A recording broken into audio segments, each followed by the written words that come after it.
ते जातंय मला वाटतं, माझाच हात लागून जातंय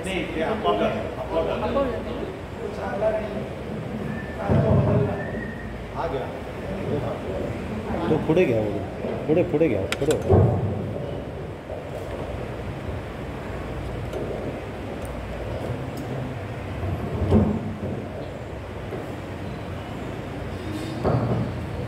हॅलो,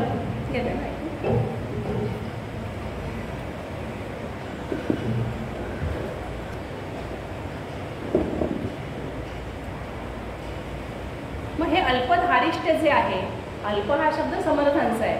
त्यांच्या मानाने जेव्हा ते अल्प असतं तेव्हा आपल्यासाठी तो हिमालय आहे. मग हे धारिष्ट कसलं तर अनेक वेळेला आपण दुःखामध्ये असतो, आपल्याला खरं तर काही सुचत नाही, पण त्या परमेश्वराची जेव्हा आपण आराधना करतो किंवा मनापासून अगदी आत्मीयतेने आपण ज्यावेळेला त्याला हाक मारतो त्यावेळेला तो देव स्वतः येतो का? नाही, स्वतः याची गरज नाही. कदाचित तो एखाद्या माणसाच्या स्वरूपात येतो किंवा कधी कधी तो आपलं सामर्थ्य वाढवतो आणि आपल्या समोर जे संकट आहे त्या संकटातनं बाहेर जायची आपल्याला ताकद देतो, बुद्धी देतो किंवा क्षमता देतो. आणि हे सगळं तो कृपाळूपणे करतो. म्हणजे त्याला आपल्याला त्रास व्हावाची इच्छा आहे का? नाही, कारण आपल्याला हे माहिती आहे की आज जे काही मी भोगते आहे, मग चांगलं असो वाईट असो, हे मागल्या जन्मीचं फळ आहे. मागल्या म्हणजे लगेच मागच्या जन्मीचं असं नाही, जन्मजन्मांतरांमध्ये आपण काहीतरी करतच आलेलो आहोत. कायम आपण काहीतरी केलेलंच आहे आणि प्रत्येक कर्माचं फळ हे मिळतंच. आपण काल बघितलं तर ते फळ कदाचित मागच्या जन्माचं मला आज मिळेल किंवा कदाचित मी काल केलेल्या गोष्टीचं पण आज मला फळ मिळेल आणि कदाचित अनेक 84 लक्ष योनी तेव्हा मी केलेलं असेल त्याचं पण मला फळ आज मिळू शकेल. तर हे सगळं करत असताना आपण कुठेही कोलमडणार नाही याची खात्री, याची काळजी तो घेतो. म्हणून असं म्हणतात समर्थ की तो कृपाळूपणे आपल्याला पाहतो. समर्थ पुढे म्हणतात की सुखानंद आनंद कैवल्यदानी. सुखानंद म्हणजे काय? सुखानंद आनंद हे त्यांनी भगवंताचं स्वरूप सांगितलं. देव किंवा भगवंत किंवा परमात्मा हा कसा आहे? हा सच्चित आनंद आहे, तो सदैव आहे, आनंदाचा धाम आहे, आनंदाचा कंद आहे. आणि तो आपल्याला कैवल्य दानी, दानी म्हणजे देणारा, कैवल्य म्हणजे मुक्ती, कैवल्य म्हणजे मोक्ष, म्हणजे मृत्यू नव्हे. बऱ्याचदा आपण चुकीचा अर्थ घेतो की मोक्ष मिळाला म्हणजे गेलेवरती. नाही, आपल्याला मुक्ती मिळते या सगळ्यांना, त्या अर्थी इथे कैवल्य शब्द आहे. आणि इथे असं समर्थांना म्हणायचं आहे की आपल्या रोजच्या आयुष्यामधले जे आपले आनंद असतात, आपली जी सुखं असतात ना, ही 3 गोष्टींवरती अवलंबून असतात: वस्तू, घटना आणि परिस्थिती. मग आता वस्तू काय? तर मला भूक लागलेली, मला छान थोडी ते गरम गरम बटाटे वडे चटणी आणून दिली, मला खूप आनंद होतो, छान, माझं छान पोट भरतं. पण माझं पोट भरल्यानंतर तो आनंद जो तेव्हा झालेला आहे ना तो कमी होतो. बटाटे वडा पहिला खाताना, त्याचा पहिला तुकडा मोडताना जो आनंद आहे तो नाही राहत ना. 2 वड्यानंतर आणि एखादा वडा आग्रहाचा, नंतर चौथा नको बाई असं आपण म्हणतोच, असं होतं. त्यामुळे तो आनंद क्षणभंगूर आहे. दुसरं ही वस्तू आली, घटना. आता काय आपल्या इथले बऱ्याच जणांची मुलं परदेशाला असतात, कोण ऑस्ट्रेलिया, USA, कॅनडा, कुठे कुठे असतात. आणि एक दिवशी मुलाचा फोन येतो की आई मी बायको आणि मुलांना घेऊन पुढल्या महिन्यात येतोय. की ती आईचं हृदय आनंदाने उत्सव पळतं. मग तिची सुरुवात होते तयारीला, भाजणी आणा, पिठं आणा आणि या आणि त्या, मग यांच्याकडे जाऊन मोदकाचं काय सगळी आपली तयारी ती आईची सुरू होते. तिची धावपळ होते, ती दमते त्याच्यामध्ये. मग तो मुलगा येतो, आल्यानंतर सगळ्यांना भेटतो आणि त्याचा आल्यानंतरचा 1 महिना हा 1 मिनिटात संपतो. तुम्हालाही अनुभव असेल, तुमच्या नातेवाईकांनाही अनुभव असेल. तो येणार म्हणून ती खूप आनंदी झालेली असते आणि एक दिवस असा येतो की तो जातो, कारण तो आलेला आहे, तो जाणार आहेच, पण तो गेल्यानंतर परत आम्हाला दुःख आहेच. त्याच्या आठवणीमध्ये आमचे पुढचे 8 दिवस आनंदात जातात, पण तो गेल्याचं दुःख राहतच ना. म्हणजे घटना घडली तरी आपल्याला आलेला आनंद, सुख हे पूर्ण कंटिन्यू किंवा ते शाश्वत राहत नाही. आणि तिसरी गोष्ट म्हणजे परिस्थिती. तर काल पाऊस होता, चिडचिड झाली, ओला करायला लागली, पैसे गेले आणि परत भिजायला झालं, चांगली साडी भिजली, चिडचिड झाली. आज हवा कशी छान आहे, मला मस्त वाटलं, मी 15 मिनटं लवकर आलो. मी म्हणजे आपण सगळेच, म्हणजे आपलं हे परिस्थितीवरती आपला आनंद अवलंबून राहिला. थोडक्यात काय, आपला आनंद, आपलं सुख हे कशाच्या तरी वर अवलंबून आहे, जे माझ्या हातात नाही. जे तुमच्या हातात असेल, तुमच्या हातात असेल किंवा परिस्थितीवरती किंवा आणि निसर्गाच्या असेल, कोणाच्या तरी वर. पण या भगवंताच्या पाशी जाऊन जो मला आनंद मिळणार आहे, या रामापाशी जाऊन, या कृष्णापाशी जाऊन मला जो आनंद मिळणार आहे, हा सच्चित असा आनंद असणार आहे. हा आनंद निखळ असणार आहे, निर्वचनीय असणार आहे, निरपेक्ष असणार आहे, निर्भेळ असणार आहे. आणि असा आनंद आपल्याला जर हवा असेल तर आपल्याला आपल्या चित्तवृत्ती या भगवंतापाशीच लीन केल्या पाहिजेत आणि असा भाव ठेवून जो भगवंताचे नामस्मरण करेल, पूजा करेल, अर्चा करेल, भजन करेल, मग नुपेक्षी कदा रामदासाभिमानी, मग असा जो दास असेल ज्याच्या मनामध्ये अशी दास्यत्वाची भावना असेल. जगामध्ये उत्तम दास्यत्वाचं उदाहरण म्हणजे कोण? हनुमंत. हनुमंतासारखा दासच नाही हो. काय नाही केलं त्यांनी प्रभू रामचंद्रांसाठी, अख्खं जीवन समर्पित केलं. आणि शेवटी ज्यावेळेला राज्याभिषेक झालेला तेव्हा रामचंद्र त्याचं नाव आधी घेत नाही. आपल्याला कथा माहिती आहे. म्हणजे एक सुंदर त्याचं वर्णन मी ऐकलं आहे की रामचंद्र म्हणे हनुमंत मागच्या रांगेमध्ये मागे बसलेले होते आणि आता प्रभू रामचंद्र नावं घेणार आहेत. ज्यांनी काय काय केलं त्या सगळ्यांना बक्षीस द्यायचं, ही परंपराच आहे. चांगलं कामाचं आपण कौतुक करतोच. आणि रामचंद्र अशा तयारीत असतात आणि ते पहिले कुणाचं नाव घेतात? पहिले बिभीषण. आणि मग हनुमंतांना वाईट वाटतं, अरे मला असं वाटलं मीच हिरो, माझंच पहिले नाव घेणार. आणि प्रभू रामचंद्र बरीच नावं घेतात आणि हनुमंताचं नावच घेत नाही. मग हनुमंत जरा आपल्या भाषेमध्ये अपसेट होतो. आणि मग नंतर आपल्याला माहिती आहे रामचंद्र त्याला बोलवतात आणि मग ते पुढचं काय काय झाले आणि नंतर तर त्याला ती चिरंजीवच करतात. दास्यत्वाचं इतकं उत्तम उदाहरण आपल्या संस्कृतीमध्ये आहे. इथपर्यंत आपण पोहोचू की नाही माहिती नाही, पण एक थोडाफार तरी दास्यत्वाचा. दास्य म्हणजे काय करायचं? आम्ही धुणीभांडी करायला हवे का? नाही. एक लो प्रोफाईल घेणं की बाबा माझ्याकडे सगळं आहे पण भगवंत आहे, तुझ्याच कृपेने आहे, ही भावना जेव्हा आम्ही मनामध्ये ठेवतो तेव्हा तो दास्यत्वाचा अनुभव जो आपल्यातनं प्रतीत होतो. आणि असं ज्यावेळेला आपल्याकडे असेल त्यावेळेला तो भगवंत, तो परमेश्वर, तो देव आपली काळजी नक्कीच घेईल.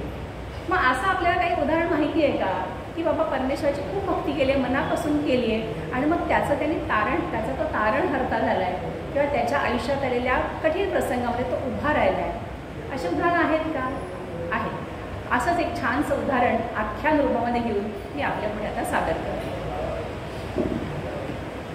साधारण कथानिरूपण हे अशा प्रकारे असतं. हा श्लोक आहे आणि याच्यातलं जे काही त्यांना सांगायचं आहे त्याला धरून आपण एखादं आख्यान घेतो. जसं मी काल म्हटलं तसं आपण बहुश्रुत आहात, त्यामुळे आपल्याला या माहिती असेल तर मी बरोबर सांगते की ते ऐका आणि मग मला सांगा तर माझं काही चुकलं. हे आख्यान आहे जुनागडच्या नरसी मेहताचं. नरसी मेहता एक मनापासून भगवंतावर म्हणजे श्रीकृष्णावर प्रेम करणारा, ज्यासाठी त्यांनी आपल्या आयुष्याचा संसाराचा काही विचार केला नाही. प्रेम फक्त त्या भगवंतावर. आणि भगवंत कोण? श्रीकृष्ण. प्रत्येकाचे एक आराध्य दैवत असतात. नरसीचं आराध्य दैवत म्हणजे श्रीकृष्ण. हा नरसी मेहता जो आहे याचे वडील निवर्तल्यानंतर त्यांच्या सगळ्या प्रॉपर्टीची वाटणी होती. हा स्वभावाने अगदी साधा आणि गरीब, कुणाच्या अध्यात नाही मध्यात नाही. एक बनेलपणा असतो ना एखाद्या माणसात, तो ह्याच्यामध्ये नाही. आणि मग ह्याचे भाऊ काय करतात? त्या सगळ्या प्रॉपर्टीची वाटणी करून आपापसात घेतात आणि एक जुना पडकावाडा नरसीला देतात. नरसी परिस्थितीपुढे तक्रारच नाही ना, जे समोर आहे त्याच्याबद्दल तक्रार करायचा स्वभावच नाही. आपण आपल्या त्या कृष्णाच्या चिंतनामध्ये राहायचं. नरसीला पत्नी असते आणि त्याला एक मुलगी असते. त्याच्या मुलीचं नाव आहे कुंवरबाई. परिस्थिती म्हणजे आपल्याला अंदाज येईलच. ते भजन कीर्तन करायचं आणि त्याला बरेच लोक जमायचे, एकत्र भजन कीर्तन करायचं. देवापडी काय 1-2 पैसे, एखादं पोळ, काहीतरी डाळ तांदूळ ठेवायचे. आता येणारे लोक फार काही देवापुढे ठेवत नसत. का बरं? ते वाईट होते का? स्वार्थी होते का? नाही हो, त्यांच्याकडे तरी कुठलं असायला द्यायला. त्यांच्याकडेच नाही तर ते काय देणार?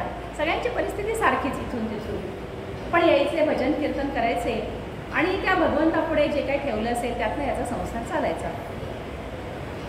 त्याची जी कुंवर नावाची मुलगी आहे तिच्याबद्दल खूप छान दासगणू महाराजांनी हे लिहिलेली आहे ही कथा. त्यांनी असं छान लिहिलं आहे, असे पोटी कन्यका एक त्याला, असे पोटी कन्यका एक त्याला, सन्निधीची जणू खाण शुचित्वाला, सन्निधीची जणू खाण शुचित्वाला. कशी होती ही मुलगी? कसं तिला विधात्याने कसं घडवलं होतं? विधात्याने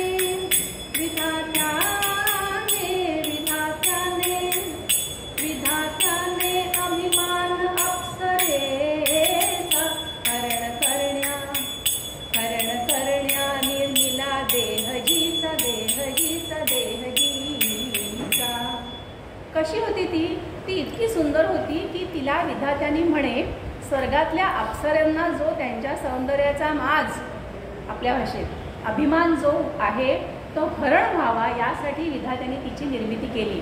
इतकी ती मुलगी सुंदर होती. घरामध्ये हेच संस्कार, भजन कीर्तन चालू आहे आणि जिथे भजन आणि कीर्तन चालू आहे तिथे वाईट विचार येतच नाहीत बघा. मनामध्ये चांगले विचार येतात आणि ती व्हायब्रेशन्स असतात. मी काल बोलले की ती स्पंदनं पसरतात आणि ज्याच्या मनात वाईट विचार येतात ना त्याच्याही मनातले वाईट विचार काढून टाकण्याचं सामर्थ्य या स्पंदनात असतं. यालाच पॉझिटिव्ह एनर्जी असं आपण म्हणतो. अशी ती मुलगी आणि वडील भजन कीर्तन करायचं ते अशी पुढे बसायची, सगळं ऐकायची, जेवढं तिला म्हणता येईल तेवढं म्हणायची. आणि लहानात पाठांतर होतं बघा आपलं चांगलं. शाळेत आपल्याला परीक्षेला आपल्याला कविता शिकवतात त्या आपल्या पाठ झालेल्या असतात. आता या वयात होत नाही पाठांतर. आणि तेव्हा बघा भगवद्गीता आपल्याला 4थी 5वीत असताना आई बाबा शिकवायचे आणि गणेशोत्सवामध्ये जाऊन म्हण बाळे तू हे म्हण, 15 वाद्य म्हण की बाळी चालली. सारखं सारखं ऐकलेलं असतं त्यामुळे येतं मुखातनं.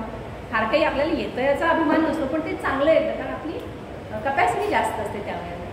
तशी मुलगी सगळं ऐकायची, ॲब्सॉर्ब करायची. तिच्याबाबत दासगणूंनी आणखीन पुढे तिच्या क्वालिटीज कशा वर्णन केल्यात पहा. तन्वी चारुलता सुहास्य वदना बिंबाधरी गोमटी. तन्वी चारुलता सुहास्य वदना बिंबाधरी गोमटी. सिंहे आचरिले पलायनवनी पाहुनिया तत्कटी. स्त्रीच्या सौंदर्याचं लक्षण तिची कंबर नाजूक असायला पाहिजे आपल्याला माहिती आहे. आणि सिंहिणीची कंबर लहान असते, सिंहकटी म्हणतात. ती इतकी सुंदर होती की तिला बघून सिंहिणी पळून जायच्या, त्यांना लाज वाटायची. असं येते. तन्वी चारुलता सुहास्य वदना बिंबाधरी गोमटी. सिंहे आचरिले पलायनवनी पाहुनिया तत्कटी. रंभोरु गजगामिनी प्रियवदा सौंदर्यवल्ली गमे. रंभोरु गजगामिनी प्रियवदा सौंदर्यवल्ली गमे. सारासार विचार करिता श्री कृष्ण नामी रमे. सुंदर होती, वागायला अतिशय विनम्र होती, शालीन होती, कुलीन होती, पण ह्याचा तिला माज नव्हता. तिला ते कळत होतंच आपलं सौंदर्य, पण आपल्या वागण्यामध्ये इतकं शालीनता, संस्कार झालेले असतात ना आईवडिलांना. जसं आईवडिलांना बघूनच मुलं सहसा वागतात, काही अपवाद असतीलही. आणि अशा तिचा तो छान स्वभाव आणि छान आपली ती कृष्णाच्या नामामध्ये रमायची. साधारणतः 5-7 वर्षाची असेल, आता मोठी व्हायला लागली आहे. आणि मुलगी मोठी व्हायला लागली की आईला चिंता एकच, माझ्या बाळीचं लग्न व्हायला पाहिजे, चांगल्या घरी पडायला पाहिजे. मला तर वाटतं की ती मुलगी जेव्हा जन्माला येते ना त्या क्षणीच आईची काळजी सुरू होते. तिचं लग्न होऊन ती आपल्या घरी गेली नांदायला की आपण हुश्य म्हणतो, तेवढ्यापुरतं स्वल्पविराम येतो, पुढचे चालूच राहतात प्रश्न. संसारात असा आहे ना, इथे सगळे स्वल्पविराम आहेत, पूर्णविराम नाही, पूर्णविराम शेवटी. आणि तसं नरसीच्या पत्नीला ही काळजी वाटायची. बरं नवरा जर लक्ष देत असेल तर त्या बाईचं टेन्शन कमी होतं ना. पण आमचे नरसी सारखे आपले भजन कीर्तन, पैसे लागतात ना हो जगायला. तुरडाळ बुवा म्हणतात बघा, प्रवचनकार कीर्तनकार असला तरी त्याला तुरडाळ आणि तांदूळ त्याच रेटनी घ्यायला लागतात ज्या रेटनी आपण घेतो. मग त्याला पैसे पाहिजेतच ना. म्हणायला काय जातं की भगवंताची सेवा फुकट करा, त्याला 2 पैसे लागतातच. आणि नरसीमध्ये सगळा आनंदच होता. आता नरसीची पत्नी ठरवते की आता मुलीच्या लग्नाचा विषय काढायचा. मुलगी आता 8 वर्षाची झाली, लोक काय म्हणतील ना, लोक काय म्हणतील तेव्हापासूनच आहे. म्हणजे अनादी काळापासून लोक काय म्हणतील याला आपण घाबरतो, ते बरोबर म्हणे. आणि एक दिवशी ते नरसीला म्हणते, बरं का नाथ, एक विचार होता. विचार ना, आपली पोर आता मोठी व्हायला लागली, आता लग्नाचं बघायला हवे ना तिच्या. हो तू काळजीच करू नकोस, मी बरं संशोधनच करतोय रुक्मिणीसाठी. ते जळलं मेलं तुमचं लक्षण. अहो त्या रुक्मिणीच्या लग्नाची काळजी करायला 100 जण आहेत. आपल्या पोरचं लग्न कोण करणार, त्याची काळजी आपणच करायला हवी की नाही. त्याची काळजी कोण करणार आहे. तिला कसं होतं, हे बघ ह्या मुलीचा जन्म जरी आपल्या पोटी असेल तरी हिला जन्माला खरं कोणी घातलंय, भगवंतानी. मग तिला जन्माला घातलंय तर तिच्या नवऱ्याला कुठेतरी आधी जन्माला घातलेलं असेलच ना. अरे हो हे सगळे, पण तो भेटला पाहिजे ना. हे ती नाही मी म्हणते, तो भेटला पाहिजे ना. म्हणून काय अर्थ आहे, मी हातपाय हलवले पाहिजे ना. मी खाटल्यावर बसणार आणि देव मला देणार असं होत नाही. प्रयत्न आपण करायला हवेत, मग तो देव साथ देईल आणि मग आपल्याला यश मिळेल. हे बघ तू काळजी करू नकोस, तो भगवंताने तो सगळं बघून घेईल. आता असली आहे की अध्यात्मातली उत्तर नवऱ्याने दिली तर ही काय करणार, बट तिच्याकडे उलट आर्ग्युमेंट करायला असं काही नाही ना उत्तर. ठीक आहे म्हणते आणि निघून जाते स्वयंपाकघरात. तिला काही ते त्यांचं पटलेलं नाही, तिच्या मनामध्ये ती काळजी आहेच. हा संवाद म्हणून साधारणतः 8-1 दिवस जातात, 8-10 दिवस जातात. आणि काय होतं, नरसिंह मेहताच्या दारामध्ये एक सुंदर असा रथ येऊन उभा राहतो. रथ पुरथ्याचा बहुत मजेचा, रथ पुरथ्याचा बहुत मजेचा, रथ पुरथ्याचा बहुत मजेचा, स्वार पुढे धावती हो, स्वार पुढे धावती हो, मर्जीसना राखती धन्याची, मर्जीसना राखती धन्याची, साधोजी राजा राम कहोजी, साधोजी राजा राम कहोजी, साधोजी राजा राम. एक अतिशय सुंदर देखणा रथ नरसीच्या दारातून उभा राहिला. कसा होता तो रथ, कोणातरी अतिशय श्रीमंत माणसाचा रथ हे कळत होतं. त्याला ते चांदीचे दंड असतात ना, त्या रथाला ते चांदीचे दंड आहेत, त्याच्यावरती सोन्याच्या फुल्या आहेत. त्या दोन्ही बाजूला जे पडदे असतात ना ते किनखाबाचे पडदे आहेत. आणि छान 2 काठेवाडी घोडे मात्र शुभ्र असे चकचकीत देखणे, अशा फुरफुरणाऱ्या त्यांच्या शेपट्या. आणि ते चालवणारा जो आहे माणूस, चालक म्हणू आपण, तोही श्रीमंत, त्याच्या 4-4 बोटांमध्ये अंगठ्या. बापरे एवढे श्रीमंत. आणि त्याच्या मागे एक माणूस बसलेला आहे जो मालक, तो आणखीन श्रीमंत, त्याच्या 8 बोटात अंगठ्या. पण समोर 2 सेवक धावत आहेत, बाजूला बाजूला बाजूला, रथ येतोय, स्वारी येते, अशी 2 माणसं. आणि शिवाय त्या रथाच्या उजवीकडून आणि डावीकडून एक घोडेस्वार धावतोय. कशासाठी, डावीकडचा घोडेस्वार धावतोय, त्याच्या हातामध्ये मोठी अशी चांदीची पानाची पेटी आहे. पानाचा डबा असतो ना आपल्याकडे एवढासा छोटासा, तिथे चांदीची मोठी पानाची पेटी आहे. का, त्या धन्याला जर पान खावंसं वाटलं तर तो किनखाबाचा पडदा असा बाजूला करणार आणि पान मागणार. आणि मग तो धावता धावता घोडेस्वार त्या चांदीच्या पेटीतला तो तयार केलेला विडा लवंग लावलेला त्याला देणार. मग हा ते खाणार आणि खाल्ल्यानंतर पिंक टाकायला पाहिजे ना, मग कुठे, मग तो इकडचा किनखाबाचा काय पडदा बाजूला करणार. आणि तो जो घोडेस्वार धावत असो त्या सांगणार की मला टाकायचे. आणि मग तो असा करून त्याच्या हातामध्ये आणि चांदीची पिंक दाणी, त्याच्यामध्ये तो पिंक टाकणार. श्रीमंतीचं वैभवाचं लक्षण हे इथे वर्णन केलं आहे. मग आत बसलेला माणूस कसा होता, अहो त्याचं तर वर्णन काय करावं. त्यांनी छान असा गळ्यापासून छान पायघोळ असा मोठा तलम असा अंगरखा घातला आहे. त्याच्यावरती सोन्याची बटणं आहेत, छान अशी त्याला सोन्याच्या चेनमध्ये गुंफलेलं आहे. त्याच्या मस्तकावरती असं छान तुंदिल आहे. त्याला खऱ्या मोत्याच्या झिरमिळ्या असतात ना, असे ते लोंबतात पाणीचं, ते छान दिसतं. अशा खऱ्या मोत्याच्या आहेत. त्याच्या पायामध्ये जे मोजे आहेत ना, जे मोजड्या घातल्या आहेत त्याला सगळे रत्नखचित आहेत ते. आणि तो चालक आहे, त्याच्या हातात जो चाबूक आहे त्या चाबकाला पण म्हणे रत्न जडवलेले आहेत. अशा तो प्रचंड श्रीमंत असा माणूस नरसिंह मेहताच्या समोर येऊन उभा राहिला घरासमोर. आजूबाजूचे वाकून बघतात, असते की नाही सवय, मला पण आहे बरं का. कुठे काय असेल तर वाकून बघायचं, काय झालं आपल्याला कळलं पाहिजे.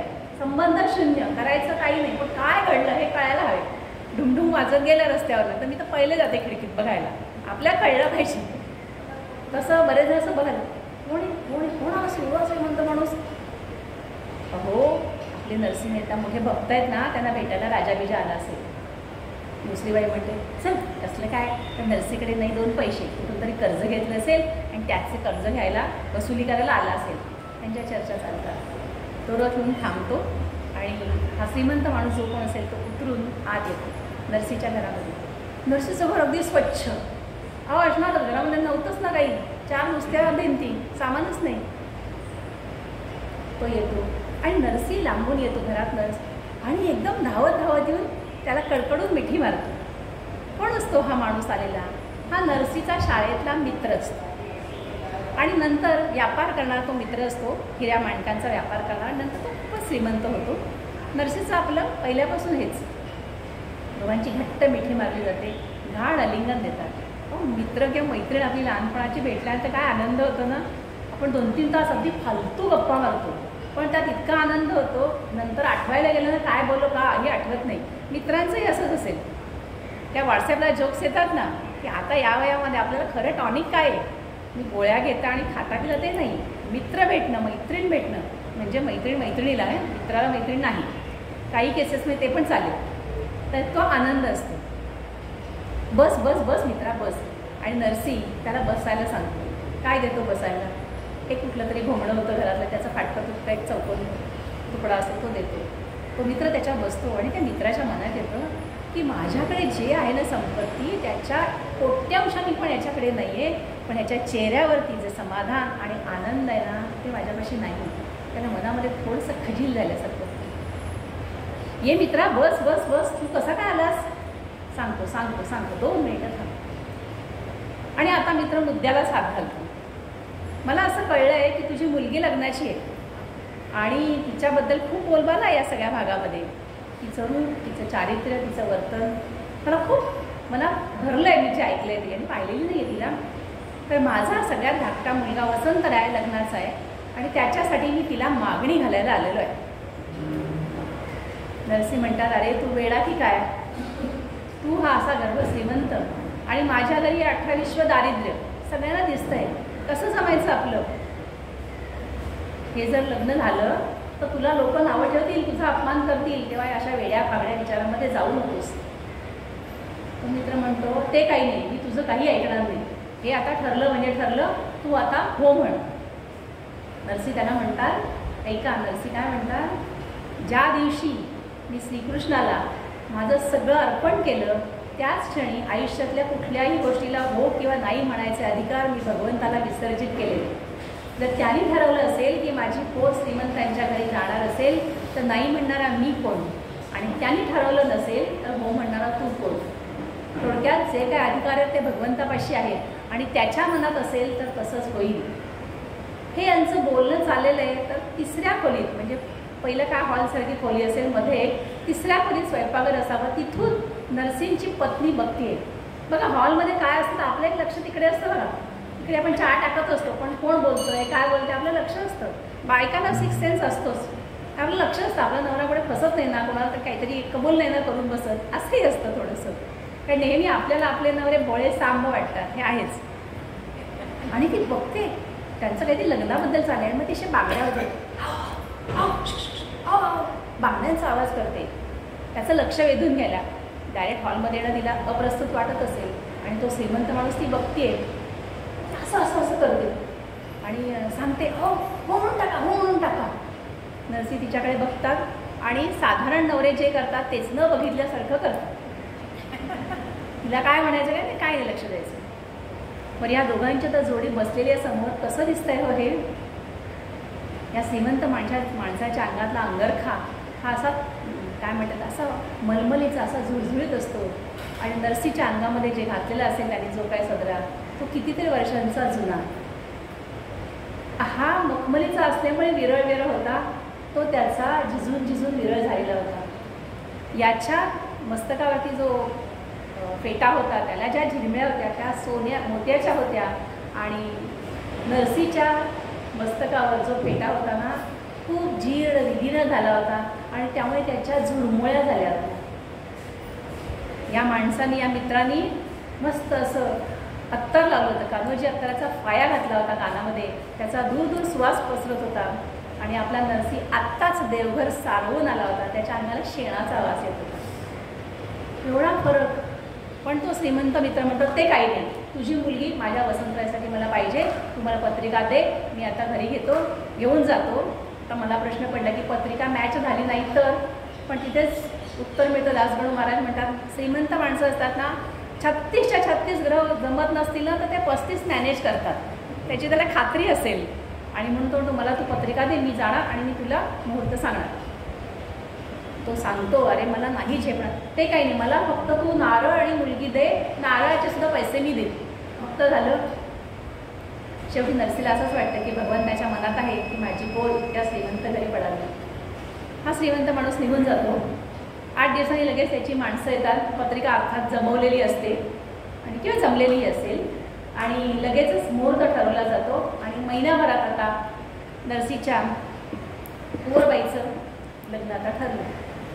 नरसी आता डिक्लेअर करतो त्याच्या मंदिरामध्ये की आता आम्हाला लग्नाला जायचं आहे, त्यामुळे आता 2-3 दिवस किंवा 5-7 दिवस भजन कीर्तन सगळं बंद.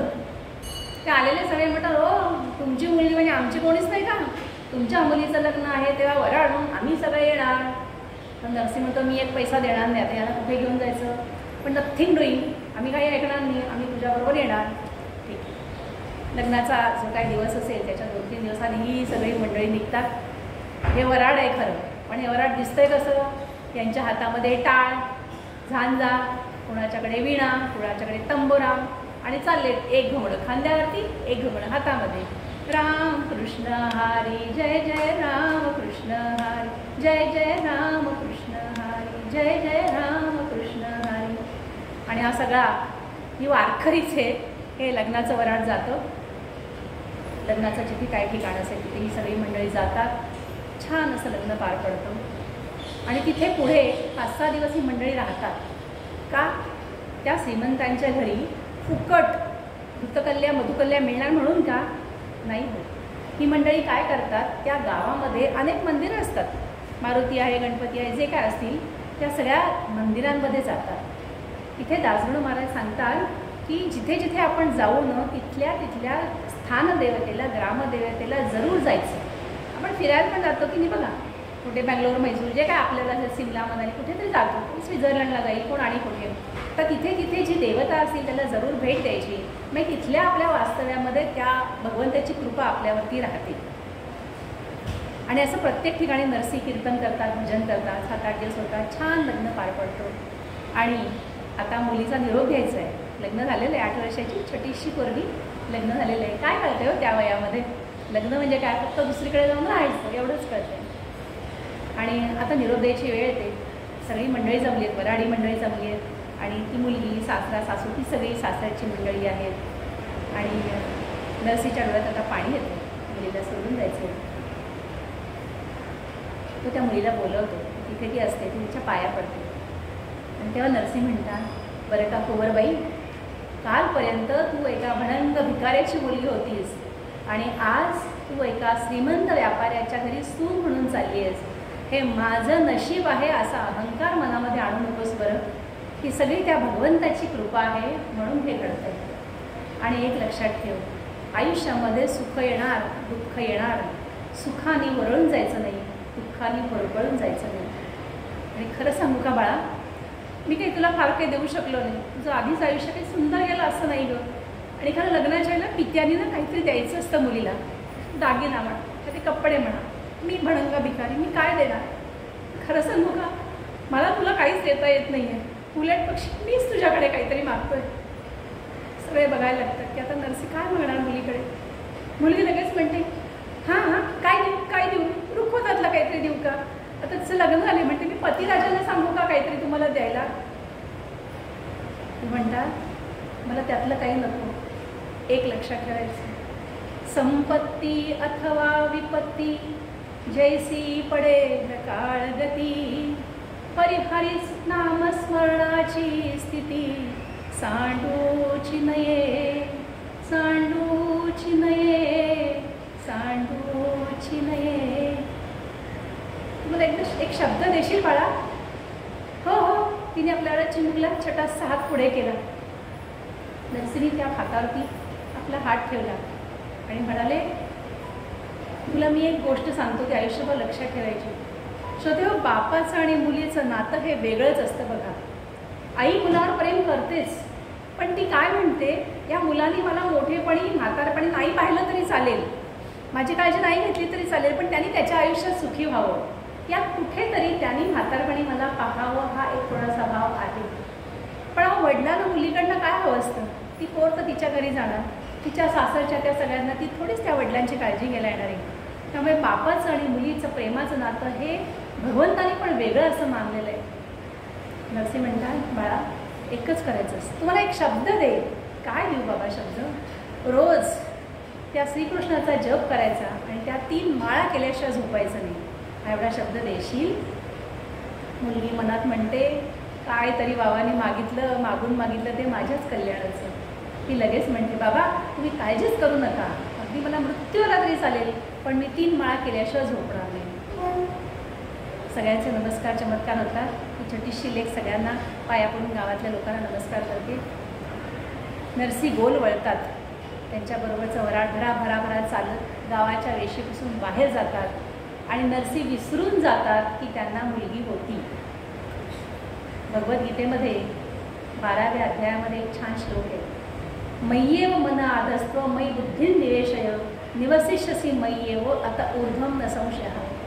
माझा संसार जो मी माझा करते ना, माझा म्हणते, तो सुख आणि दुःख आहे. ज्या क्षणी माझा संसार मी भगवंताच्या प्रती भगवंताच्या चरणी समर्पित करते त्यावेळेला मी सुखी आहे. कारण जे काय होईल ते भगवंता तुझ्याचमुळे होणार आहे, तुझी प्रेरणा असेल त्याचप्रमाणे होणार आहे. आणि या न्यायाने नरसी पुन्हा राम कृष्ण हरी करत आपल्या गावी निघून जातो. आता इथे मोठं खाटलं आहे. या मुलीचं सासर म्हणजे मोठे असा 3-4 वाडे एकत्र केलेला तो वाडा. तिच्या सासऱ्यांना 5-7 सख्खे भाऊ, चुलत भाऊ, मामे भाऊ खूप. त्या सगळ्यांना खूप मुलं वाळं आणि त्या सगळ्यांना सुना आलेल्या. मोठं खाटलं म्हणजे माणसांची खूप माणसं. त्यामुळे तिला जावा पण खूप. त्या पिढीमध्ये नॅचरली तिला जावा खूप. तर ते जावा कसं असतं, एका वयाचे सगळे एकत्र येतात ना. आपण कुठेही फंक्शन गेलो की बघा तरुण मुलं एकत्र येतात, आपण साठीच्या पुरते त्या एकत्र भेटतो, असं होतंच. आणि ह्या जावा मग तिच्याकडे यायच्या. एक असताना दुसऱ्याला काय पाण्यात हे मोजायची एक आपली उत्सुकता असते. आणि त्या एक दिवशी बघतात की ही माळ घेत असते आणि जपमाळ करत असते. ते म्हणतात, हे काय करतेस तू? हे तर मी जप करते श्रीकृष्णाचा. शी हे काय करते तू? हे असं आत्ता या वयात नसतं करायचं. नका हो असं शी वगैरे बोलू. माझ्या बाबांनी मला सांगितलंय. वेडिका पुढे तू हे सगळं कधी करायचं? 60 झाली की, बँकेतनं रिटायर झालं की, पेन्शन यायला लागलं की, आणि आता मुलगा मोठा झाला आहे, तो आता सुनेचा झाला आहे, तो आता आपलं ऐकत नाही. हे बघितलं की मग मंदिरात जायचं असतं. आधी नाही काही आपलं कोणी विचारत नाही ना, त्यावेळेला जायचं असतं. हे नाही हो, असं नाही आहे. भगवंताकडे जेवढ्या लहानपणापासून आपण जाऊ तेवढं चांगलं. त्या तिला टोचायला लागतं. तिची काय एक पद्धत असते पहा समाजाची. असा एक ग्रुप तयार होतो आणि तिला टोचायला लागतात. तिला वाईट वाटतं. पण तिचा स्वभाव असा आहे की ती मोठ्यांना नमस्कार करायची. कोणी काही तिला सांगितलं की ते काम करायची. गडी वगैरे होतेच, पण तरी आपणहून मदत करायला जायची. असा एक साधा स्वभाव. आणि मी तर बघितलं आहे, आपण नोकरी केली असेल तर आपल्या ऑफिसमध्ये आणि तर बँकेमध्ये पण पाहिलं आहे, जो असा अगदी गपचूप बसून काम करून देतो ना त्यालाच लोक जास्त काम देतात. जो अन्याय सहन करतो ना, मला तर खूप राग येतो. मी असं जेव्हा माझ्या लक्षात आलं तेव्हा मी सांगायची, अन्याय करणारा चुकीचं आहे, पण तुम्ही अन्याय सहन का करून घेता? त्याची कामं तुमच्यावर टाकतात आणि ते जातात 5 वाजता आणि तू कशाला 8पर्यंत बसतोस? नाही म्हणायची हिंमत ठेवा ना. मी जर असं ठेवलं नाही तर जगामध्ये तुम्ही कुठे कसे उभे राहाल? ती शांत असते, मवाळ असते मला स्वभावाने. आणि ह्या तिला टोचायच्या. तिला वाईट वाटायचं. सुकायला लागली हो पोर. म्हणजे एखाद्या झाडाला आपण तुम्ही त्याला खत घाला, सूर्यप्रकाश घाला, पण त्याला पाणीच नाही दिलं तर कसं जगेल? प्रेमाचं बोलणारं कोणीच नाही. आणि घरी तर हा प्रकार. बाप कसा तिला माहितीच होता, मनाने खूप चांगला, आणि आई त्याला उलाढून काहीच करू शकणार नाही. आता हे तिला फेसच करायचं. असेच दिवस जातात आणि ही मुलगी आता 13-14 वर्षाची होते. 14-15 असेल. आणि पूर्वी लहान वयात लग्न व्हायची. त्यामुळे मुलगी जेव्हा वयात येईल त्यावेळेला तिचा ऋतुफलशोभन हा एक संस्कार करण्यात यायचा. हा लग्नासारखाच एक संस्कार असतो, कारण खऱ्या अर्थी ती सौख होणार असते त्यानंतर. आणि ही श्रीमंत माणसं, त्यामुळे कुठलंही फंक्शन मोठं करणार यात वादच नाही. आणि मग हिचा सासरा एक दिवशी त्याचे काय मुख्य मुनी मला बोलवतो आणि त्या सगळ्यांना त्याच्या हाताखालच्या कामगारांना बोलवतो आणि सांगतो की आपल्याला आता हा कार्यक्रम करायचा आहे, आता भराभर आमंत्रण पाठवायचे. आता त्यावेळेला काही व्हॉट्सॲप नाही ना, व्हॉट्सॲपवर पाठवायचा मेसेज. आली तर आली, दोन्हीकडनं बोलता येतं ना. मला तर म्हटलं तर बोलवले, म्हटलं तर नाही बोलवले. व्हॉट्सॲप एक छान माध्यम झाले आता. तसं नाही, त्यावेळेला प्रत्येक पत्रिका या हाताने लिहायला लागायच्या आणि त्या पाठवायच्या. म्हणजे राजस्थान असेल तर सांडणीस्वराजवळ, नाही तर माणसांनी जाऊन असं द्यायचं. तर जवळजवळ 5-7 हजार माणसं येणार असतात आणि त्या श्रीमंत माणसं आहेत, त्याप्रमाणे त्यांचं सगळं काम चालू होतं. आता जो मेन त्यांचा मुनीम असतो जुना, जो हा तिचा सासरा लहान असल्यापासून त्यांच्या घरी पूर्वी असायचं ना असं, तो आता 70-80 वर्षाचा झाला आहे. तर तो म्हणतो, मालक मी एक विशेष पत्र लिहिलेलं आहे, या पत्रावर तुमची सही पाहिजे. असं पत्र कुणाला लिहिलं आहे, कशाला सही पाहिजे? हे पत्र आपली जी कुंवरबाई आहे तिच्या वडिलांना लिहिलं आहे, त्यांना तुमच्या सहीचं पत्र आणि आमंत्रण गेलं पाहिजे. असा भडकला आता हा. कदाचित मधल्या वर्षात काही घडामोडी झाल्या असतील आणि श्रीमंतांना त्यांची श्रीमंती जाणवतेच. त्याला कशाला बोलवायचं आहे? त्याला बोलवायचंच असेल तर अशा वेळेला बोलवा की कार्यक्रम संपलेला असेल. नको नको लिहिणे लिखितासी, नको नको लिहिणे लिखितासी असं तो म्हणतो. काही नाही, त्याला लिहायचं नाही, काही नाही. पण हा मुनी म्हणतो नाही, माझं तुम्हाला ऐकलं पाहिजे, कारण मी तुमच्या जन्मापासून आहे, मला माणसांची पारख आहे आणि तिच्या वडिलांना बोलवायलाच पाहिजे, आई वडिलांना. ठीक आहे ठीक आहे. तो कशी तरी त्याच्यावर सही करतो आणि मग त्या जुनागड गावी जी आमंत्रण आहेत ती आमंत्रण करायला एक हेजीब नेमतात. प्रत्येक ठिकाणी हेजीब नेमायचं. हेजीब म्हणजे आजच्या ह्याला काय पोस्टातली माणसं येतात ना, ते म्हणून पोस्ट म्हणून. आणि तो एक हेजीब असतो, प्रत्येकाला गावं पाठवून देतात आणि एका हेजीबाला जुनागडी जायचं असतं. तो हेजीब एकदम खुश होतो आणि नाचायला लागतो जुनागडी जायचं म्हटल्यानंतर. अरे वा वा वा, मी जाणार नरसिंगच्या गावात. ठीक आहे.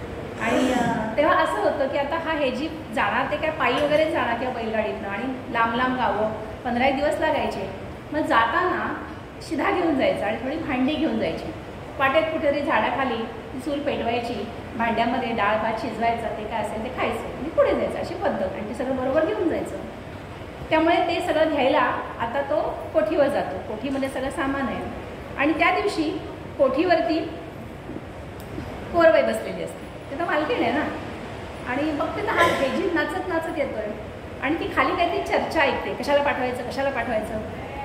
ती त्या हेजीबाला म्हणते, खाली काय चर्चा चालली आहे? तुम्ही काही काळजी करू नका, तुमच्या बाबांना वेगळं आमंत्रण दिलेलं आहे आणि हे आमंत्रणाचं पत्र मला दिलं आहे आणि मी स्वतः तिथे जाणार आहे. आता कुंवरबाईचा इतक्या दिवसांचा अनुभव आहे. तिला असं वाटतं माझे आई बाबा इथे न आलेले बरे, इथे येऊन त्यांचा अपमानच होणार आहे, कशाला यायचं त्यांनी. ती हेजीबाला म्हणते, बरं का दादा, तू ना त्यांच्या घरी फक्त जाऊ नकोस, बाकी सगळीकडे जा. म्हणतो काय बाई आहे, तुझं एवढं मोठं फंक्शन, एवढं श्रीमंती थाटाचं होणं आणि आपल्या वडिलांना नाही बोलवायचं. ती म्हणते अरे इथे त्यांची काय गत होईल तुला माहिती आहे ना. नाही नाही नाही, त्यांनी आलंच पाहिजे. मग ती म्हणते तुला कशाबद्दल एवढा कळवळा पण माझ्या वडिलांचा? तो सांगतो ज्यावेळेला तुमचं लग्न झालं त्यावेळेला त्यांनी 8 दिवस इथे सगळ्या मंदिरांमध्ये कीर्तनं प्रवचनं केली. त्यावेळेला माझ्या आयुष्यामध्ये इतकी वाईट स्थिती होती की मी आत्महत्या करायला चाललो होतो, पण केवळ ती प्रवचनं कीर्तन ऐकल्यामुळे मला सुबुद्धी झाली आणि मी सगळ्या संकटातून पार पडले. माझ्यावरती त्यांचे खूप उपकार आहेत आणि त्यांच्या घरी जायची मला सुवर्ण संधी मिळते तर मी नक्की जाणार. ती म्हणते ठीक आहे, मी तुझं मन बघायचं म्हणून असं बोलले. बरं एक काम करशील का, मी एक पत्र देते, ते देशील का? हो, मी तिकडेच जाणार आहे, तुम्ही 10-12 पत्र दिली तरी काही प्रॉब्लेम नाही. त्यांना ती छानसं पत्र तिच्या हाताने लिहिते आणि देते. आता तिने दिलेलं पत्र आपल्या नरसिंह नेत्यांसाठी ते पत्र तो हेजीब असा कपाळाला लावतो आणि त्याच्या काय ते पिशवी ठेवतो आणि तो जातो. काय थोडंसं दरबदल करत तो येतो आणि नरसीच्या गावाला येतो. साधारणतः अशी संध्याकाळची वेळ आहे आणि मंदिरामध्ये लोक बसले आहेत, सज्जन माणसं आहेत आणि छान त्यांचं काय भजन वगैरे असं चाललेलं आहे. छान अगदी सगळे तल्लीन झाले आणि ते भजन म्हणत आहेत. वेळ पण हीच आहे 6:30ची. आपण पण एक छान भजन म्हणूया. मी पहिली ओळ म्हणते आणि मग आपण फॉलो करा त्याला, आपल्या माहितीचंच आहे.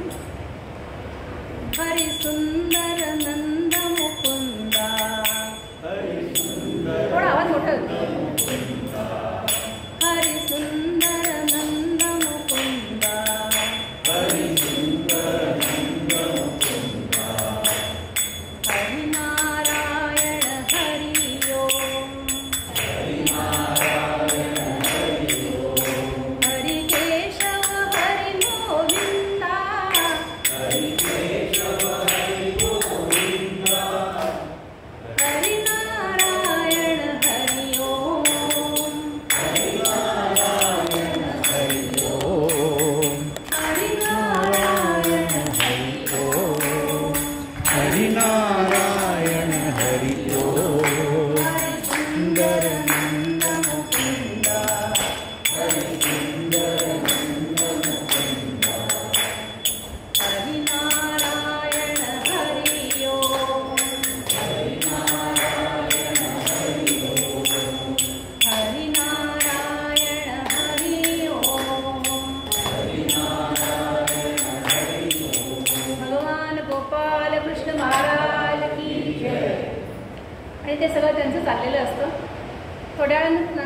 भजन वगैरे संपतं आणि सगळी मंडळी जातात आणि हा एकटाच उरतो. नरसी म्हणतात हा कोण आहे? तर सांगतो मी ना तुमच्या मुलीकडनं आलो आहे. आपल्या मुलीकडनं कोण आलं असेल तर आपल्याला किती आनंद होतो. आणि ती कोणी तिची स्वयंपाक करणारी बाई असेल तरी आपल्याला आनंद होतो. आणि आपल्याला वाटतं तिने काहीतरी सांगावं, मी काहीतरी तिला सांगावं, तिने काही द्यावं अशी अपेक्षा नसेल तर मी तिला काय देईन याचा विचार प्रत्येक पाऊली करते. तर हे जी म्हणतो मी तुमच्या मुलीकडनं आलो आहे, असं मोठं त्यांच्याकडे कार्यक्रम होणार आहे आणि तुम्हाला त्याच्यासाठी बोलवलं आहे. हो का? आणि लगेच मुलीचा प्रश्न आल्यानंतर परत नरसीची पत्नी धावत येते बाहेर. अरे वा, हे सगळं ऐकते. हां, आणि तुमच्या मुलींनी ना तुम्हाला एक पत्र पण दिलं आहे. अरे वा, माझ्या पोरीने पत्र दिलं. काल परवा भुईतनं वर आलेली पोर आता पत्र वगैरे लिहायला लागली. नरसीला अगदी छान वाटतं. पण नरसीची पत्नी म्हणते थांब, आधी तू जेवून घे. म्हणजे लांबून आल्यास ना, जेवून घे. तर यांच्या घरात काय असणार आहे? हो, यांच्याच घरी खायला काही नाही.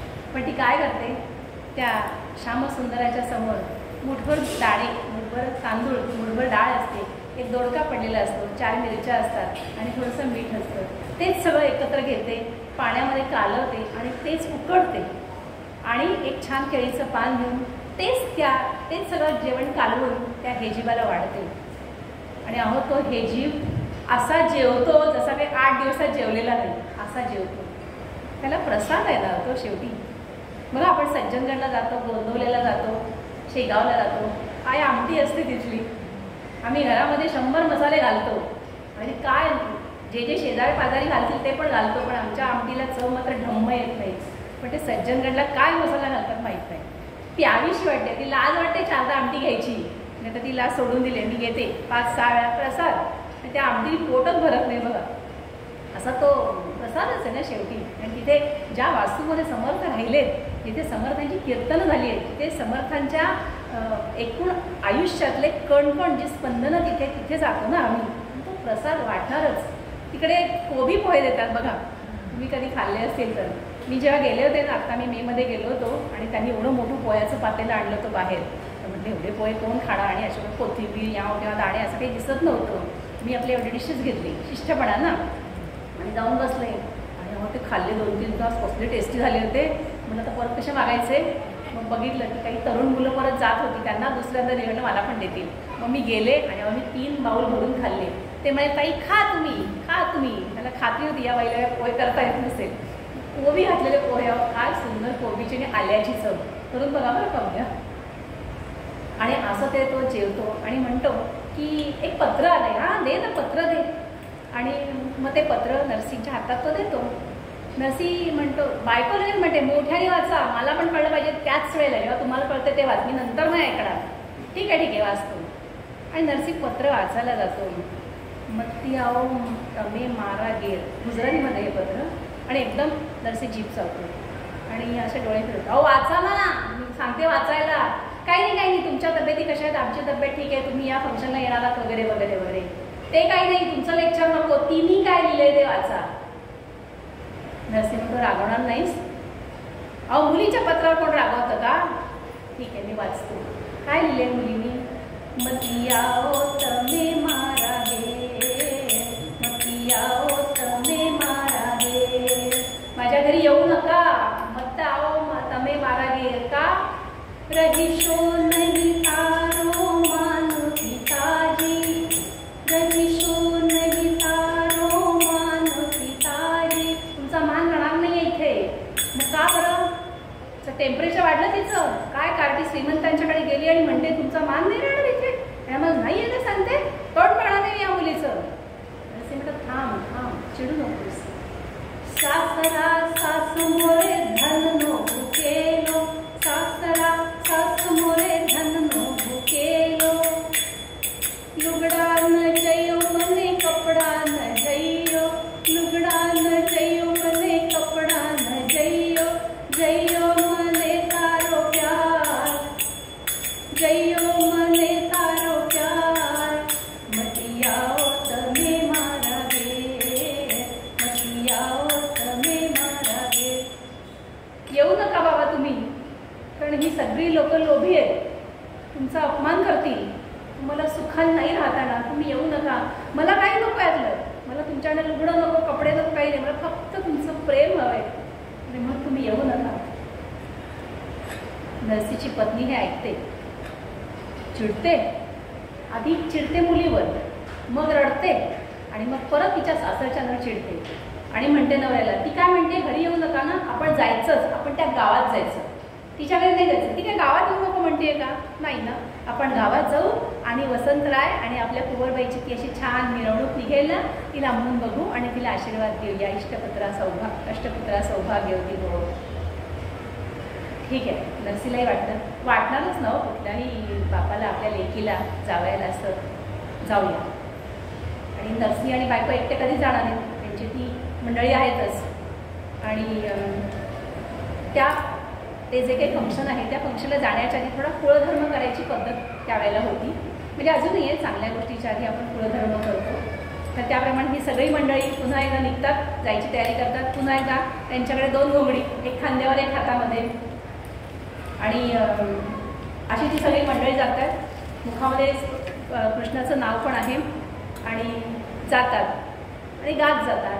वाढवाया प्रेम भक्ती भाव धर्म, वाढवाया प्रेम भक्ती भाव धर्म, कुळाचार नाम, कुळाचार नाम, कुळाचार नाम, विठोबाचे विठोबाचे तुका म्हणे गुण, चंदनाचे अंगी तुका म्हणे गुण, चंदनाचे अंगी तैसे तुम्ही जावे, संत जन, संत जन, वाढवाया प्रेम, वाढवाया प्रेम, वाढवाया प्रेम. छान अशी गात गात ही मंडळी जातात आणि मागच्या वेळेला ती गेलेलीच आहेत, आता परत जात आहेत. आणि तिथे त्यांचा कोणी स्वागत करणार नसतंच, कारण त्यांच्यासाठी आमंत्रण पाठवलेलं असतं. पण त्यांच्या ती इच्छा ह्या मुलीकडनं त्यांना कळलेलीच आहे ना की त्यांना खरं बोलवायचं आहे किंवा नाही. ते तिथे जातात. मग आता उतरायचं कुठे? एक असा गोठ्यासारखी जागा दिसते, तिथे येतात आणि जमीन अशी वरखाली आहे, ती थोडीशी सारवतात जमीन आणि तिथे ही मंडळी उतरतात. तो मुख्य मुनीम येतो आणि तो बातमी देतो त्या वसंतरायच्या वडिलांना की आलेली ही मंडळी. तो चिडतो सासरा आणि म्हणतो, हा ये थक शास्त्रव आला, मम इज्जत ती राखाया ते धवा. तर ते आवडत नाही सासरा आलेला. तो काय म्हणतो, एक काम कर, थोडं धान्य, तांदूळ, डाळ, पिठं, काय गुळ खोबरं जे काय असेल ते थोडं शिधा देऊन टाक 4 दिवसाचं. त्यांना म्हणा तिथेच तडफडा, इथे येऊ नका. तो म्हणे गोठा असतो, जी आता जनावरं दूध देत नाही त्यांच्यासाठी तयार केलेला गोठा असतो. आणि वर्णन असं करतात की ती गुरं गेलेली असतात ना चरायला, म्हणून तो गोठा रिकामा असतो. आणि ती गुरं म्हणे जेव्हा रात्री येतात त्याला ही मंडळी भजन करत असतात ना, तर ती गुरं रांगेरी त्या गोठ्याला अशी चौकोनी उभे राहतात आणि ते सगळे म्हणे ती भजनं ऐकत असतात. सुंदर वर्णन केले दासगणू महाराजांनी. आणि नरसी त्या सगळ्यांना सांगतात, बघा बघा किती अगत्य आहे, आपल्याला सगळा शिधा पाठवून दिला. मुनिमाच्या डोळ्यात पाणी येतं, हे कसलं अगत्य, ही पद्धत झाली. ईश्वरेच्छा बली असी. आता दुसऱ्या दिवशी कार्यक्रम आहे बरं का, त्या ऋतुफल शोधनाचा जो कार्यक्रम आहे तो आता दुसऱ्या दिवशी आहे. आणि खूप तयारी झालेली आहे, मस्त असे मंडप बांधलेले आहेत. एका मंडपात पाहुण्यांची राहायची सोय, नातेवाईकांची सोय, झोपायची सोय आणि काय नाश्त्याची सोय आणि स्वयंपाकघराची सोय, असे मोठे मोठे 50-60 असे मांडव घातलेत आणि लोकांना झोपायची, खायची, प्यायची, काही संपत्ती तुफान ना दादच नाही कसली. आणि असं सगळीकडे सुवास पसरलेला आहे, सगळा अत्तरांचा सुवास आहे, पदार्थांचा सुवास पसरलेला आहे. आणि आमची कुंवरबाई आणि वसंतराय छान त्यांना अत्तराच्या पाण्याने नऊ घातलंय. आता छान तो कद नेसलाय आणि ह्या बाई पण छान असं तिला लुगडं काही शालू असेल तो नेसलाय, सगळे दागिने घातले, श्रीमंती आहे ना. आणि आता पंगत बसली आणि आता चला जेवायला असं म्हटल्याबरोबर सगळे भरकन म्हणे जेवायला येतात. म्हणजे 9-10 वाजता भरपूर नाश्ता केलेला असतो, पण आता स्वयंपाक दिसतोय ना, पोटात काव काव वास येतात ना, आणि सगळी मंडळी म्हणे धावत येतात. आणि या पंक्तीचं वर्णन सगळेच कीर्तनकार करतात. असे मांडून स्वस्तिक सुवर्ण पाठ, अडणीवर सोन्याचे ताट, भवती फळशाखांचं खाट, ताटीवरण ते पिवळे दाट, स्वच्छ शुभ्र त्या लवणाजवळी विराजली ती लिंबे पिवळी, शुभ्र शुभ्र त्या लवणाजवळी विराजली ती लिंबे पिवळी, लटल्या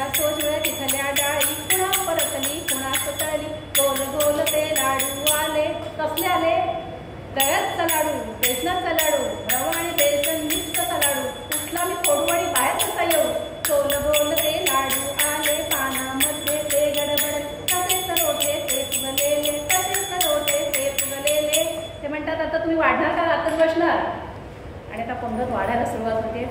आणि आपली पद्धत आहे की यजमान जो असतो ना त्यांनी यजमान आणि यजमानी त्यांनी मुख्य पक्वान वाढायचं असतं. आणि हा वसंतराव एवढं मोठं चांदीचं ताट घेऊन त्याच्यामध्ये असं जिलब्यांची रास आणि तो घेऊन येतो आणि आपली कुवर सगळ्यांना ते वाढतीये आणि नणंदबाई ओळख करून देत आहेत. हे ना या गावातले हिऱ्यांचे व्यापारी, हे या गावातले काय आणखी सोन्याचे व्यापारी, अशी ओळख करून देत आहेत. आणि मुलगी अशी निरखून बघतीये. तर नणंदेला कळतं ही निरखून काय बघते. वहिनीबाई निरखून काय बघताय.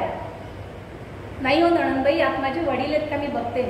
तर तुझा भिकाडा पाप याच्यात असणार नाही, कुठेतरी शेवटी उरलं पारलं असेल ना, उरलेलं ते आम्ही त्याला जेवायला देणार, त्यात तो असेल.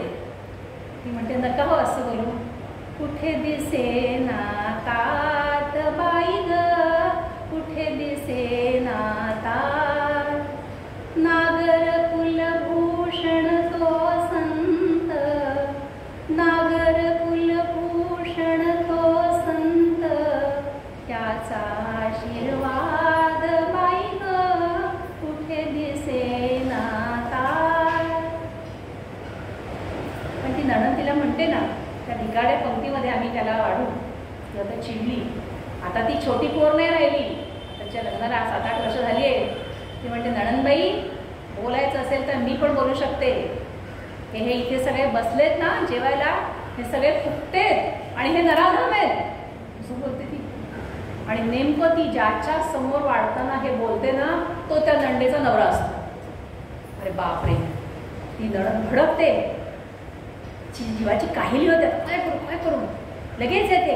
ए वशा, वसंतराय तिचा भाऊ, ए वशा टाक ते चांदीचं ताट आधी खाली. काय त्या बायकोच्या मागं मागं मागं मागं मागं मागं करतोस, ठेव ते ताट, चला आतमध्ये रुसून बस. अगं पण मी कशासाठी रुसू, ते काही नाही.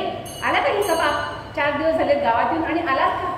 कशी पाहत चोराच्या उलट्या असतात. बोलवलं तर नाहीच. काही नाही, तू आत ये आणि रुसून बस. तुझं माझ्यावर प्रेम आहे का बायकोवर प्रेम आहे. आणि त्या पद्धत झाली. बायको वेगळी आई वेगळी असं होऊच शकत नाही ना. पण त्या वसंताला काय बोलताच आलं नाही. तो चांदीचं ताट तिथेच ठेवतो आणि आत जाऊन बसतो. अगं पण तू रुसून बसायचंस. एवढ्यात त्यांच्याकडे आणखीन एक मुनी असतो, असा वाकडा वाकडा वाकडा वाकडा चालणारा आणि 4 ठिकाणी वाकडा झालेला. तो म्हणतो अगदी बरोबर आहे, आता तू रुसून बस आणि आपण आता काय करू, सोन्याची मागणी करू. कोणाकोणाला काय काय पाहिजे मी आधी करतो म्हणे. अरे त्या नर्सीकडे काय आहे ते काही नाही, आपण मागणी करायची, आपण रुसून बसायचं.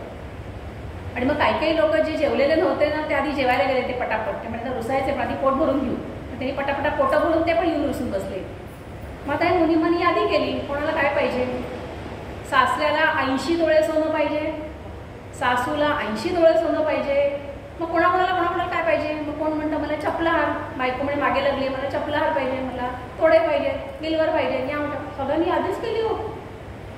ही यादी घेऊन हे सगळं बघतोय वशा. नंडेचा इफेक्ट किती असतो बघा. कोण नणंद असेल इथे सगळ्याच असणार म्हणा, असा इफेक्ट असतो बरं का नंडेचा.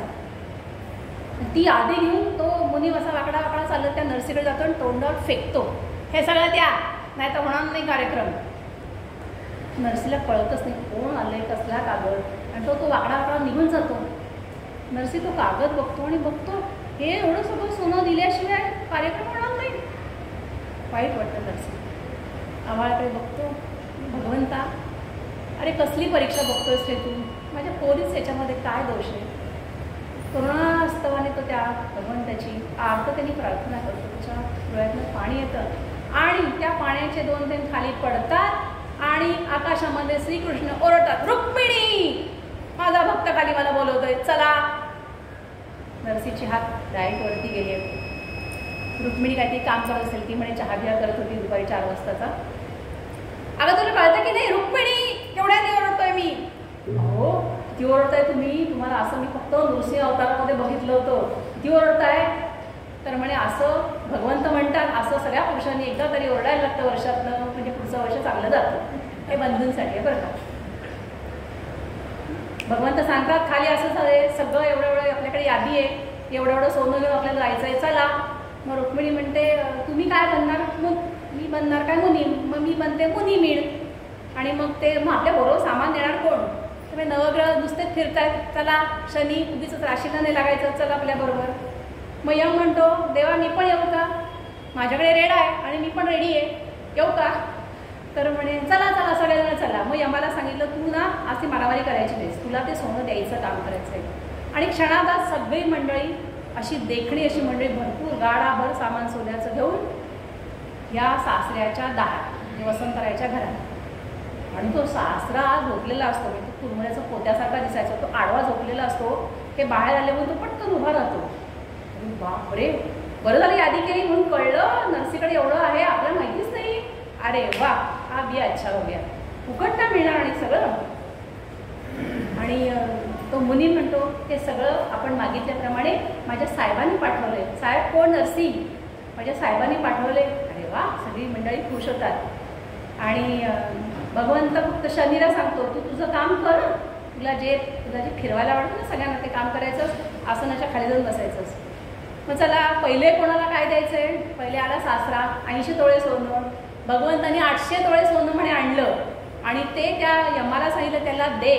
त्या यमानी त्याच्या त्या अंगावर ठेवलं आणि शनी खाली आहे. ते त्याचं आसन बरोबर बरोबर बरोबर बरोबर बरोबर गोल गोल गोल फिरायला लागलं. त्याला ती चक्करच यायला लागली. नको ते सोनं, पण इकडे मोह पण आहे, फुकट मिळालंय, उद्या नाही मिळणार. त्यामुळे त्याला मी जिवंत राहतो का मरतो, तो सोनं ते सोनं घेतो कसं कसं आणि उतरतो. मग वरमाय, तिने पण तेवढंच मागितलेलं असतं. वरमाय नाही, हां वरमाय बरोबर, वसंतरावची आई, तिला पण तेवढं. आणि तो शनी तिला पण देतो का प्रसाद, तो तिला पण असं वाटतं मी जिवंत राहते का मरते, सोडवत आहे ना ते घेऊन. आता हा मुनीम जो आहे ना त्याने पण काहीतरी मागितलेलं असणारच ना. त्याला विचारलं तर तुला काय पाहिजे? तो म्हणतो मला, तो म्हणे संताड्या धोंडा मला काय देणार? मी एक काम करतो, मी धोंडाच मागतो. केवढा? धोंडा आणावा शेरसाठ, असावा बरावा चौखट. म्हणजे तुळतुळीत पाहिजे, 1 ग्रॅम कमी नाही जास्त नाही. बोलवतात मुनीमजी तुमचा धोंडा आणलेला आहे ना, किती? 60 ना, तुमचा बरोबर 60 शेराचा आणलाय. बसतो तो वाकडा वाकडा खुश ना. आणि द्यायचा कोणी यमानी. आता यम म्हणे त्या भगवंताकडे बघतो आणि दोघांची म्हणजे नेत्रपल्लवी होते. आणि आता द्यायचं आहे तर यम काय करतो, तो धोंडा घेतो आणि धाडकन त्या मुनिमाच्या डोक्यात आपटतो. एका क्षणात तुकडे तुकडे तुकडे होतात, मांस आणि रक्ताचा चिखल होतो आणि तो मुनी करतो.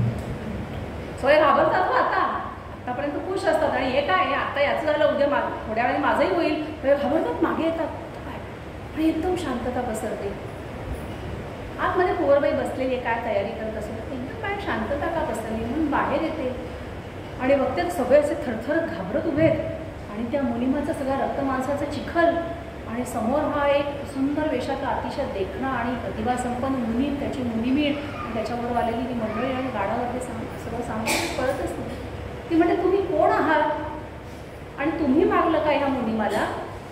भगवंत हात जोडून म्हणतात आम्ही आमच्या भक्तांचे दास आहोत, आम्ही नरसीचे दास आहोत. ती म्हणते नरसीकडे दासबीस नसतात, मला माहिती आहे. हे काय केलं तुम्ही? भगवंत काहीच बोलत नाही, मान खाली घालतात. ती म्हणते माझ्या या ऋतुफल शोभनाच्या कार्यक्रमामध्ये, मंगल कार्यक्रमामध्ये येऊन अशी एखादी हत्या करणं हे तुम्हाला भगवंतांनी सांगितलंय, आत्ताच्या आता त्याला जिवंत करा. भगवंत नमस्कार करतात आणि म्हणतात बाळा आम्हाला एक कलियुगामध्ये असं जिवंत करता येत नाही, ते सामर्थ्य नाही. मग कोण करणार आहे ना जिवंत? त्याचं काही दोष नसताना त्याला का मारलं तुम्ही? एक करता येईल, नरसीसारखी जी भक्त मंडळी आहेत त्यापैकी कोणाला तरी बोलवा, त्याच्या पायावर पाणी घाला आणि ते तीर्थ शिंपडा, तो जिवंत होईल. वर विचारते कोण जाईल का तिकडे?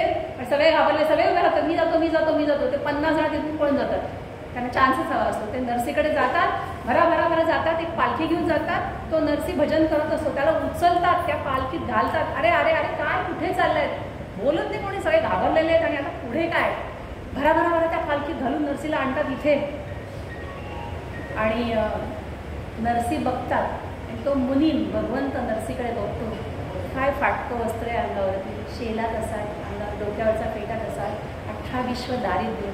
भगवंताला लाज वाटते. असं वर्णन आहे, भगवंत आपल्या खांद्यावरचा शेला त्या नरसीच्या अंगावरती त्याला झाकण्यासाठी त्याच्याकडे फेकतात. तिथे असं म्हणतात, समर्थांचे शब्द आहे, दिनाचे उणे दिसता लाज कोणा, जनी दास दिसे तुझा दैन्यवाणा, श्री स्वामी तू राम पुण्य प्रतापी, तुझा दास पाहे सदा शीघ्र कोपी.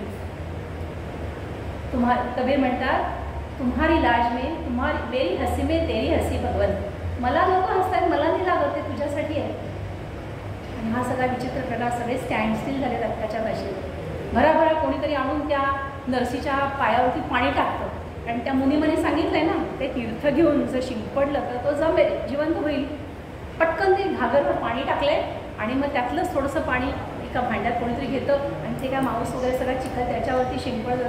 अहो 2 मिनिटात तो मुनी एकदम उभा, वाकडा वाकडा झाला होता ना, तो एकदम सरळ झाला, बाहेरनं पण आणि आतून पण. आणि नरसीला कळत नाही हे काय आहे, कोण आहे, तुम्ही भगवंत तर नाही ना. आणि मुनी शांतपणे हसतो आणि स्वतः श्रीकृष्णांचं स्वरूप तिथे प्रकट होतं. रुक्मिणी देवी पण स्वतःच्या मूळ स्वरूपामध्ये तिथे उभ्या राहतात आणि सगळेजण त्यांना नमस्कार करतात. नरसी म्हणतो, देवा, अरे माझी लायकी एवढी आहे का की तू माझ्यासाठी, माझ्या मुलीसाठी या जगामध्ये यावंस, तुझा वेळ खर्च करावास आणि या सगळ्याकडे बघावंस. माझी नाही रे एवढी लायकी, मी एवढा नाही तुझा भक्त, तू का असे एवढे कष्ट घेतलेस. भगवंत म्हणतो, जी माणसं तुझ्यासारखी माणसं माझी भक्ती करतात, मनापासून भक्ती करतात. तुम्ही म्हणता ना, सदा सर्वदा दैव सन्निध आहे, देव सन्निध आहे, कृपाळूपणे अल्पधारिष्ठ्य आहे. मग तुम्ही आमची अशी भक्ती केली तर आम्ही तुमचं काम करणार नाही का, आमची कृपाळू दृष्टी तुमच्याकडे असणार नाही का, आणि अशा भक्ताचा देवाला अभिमान असणार नाही का. नरसी नमस्कार करतो. नरसीची पत्नी आणि सगळीच मंडळी भगवंताला नमस्कार करतात आणि भजन करायला सुरुवात करतात. रामकृष्ण हरी जय जय रामकृष्ण हरी जय जय रामकृष्ण हरी. श्रोते हो, इथेच विरमते. केलेली सेवा भगवंताच्या चरणी अर्पण करते आणि आपल्या सर्वांना धन्यवाद देते.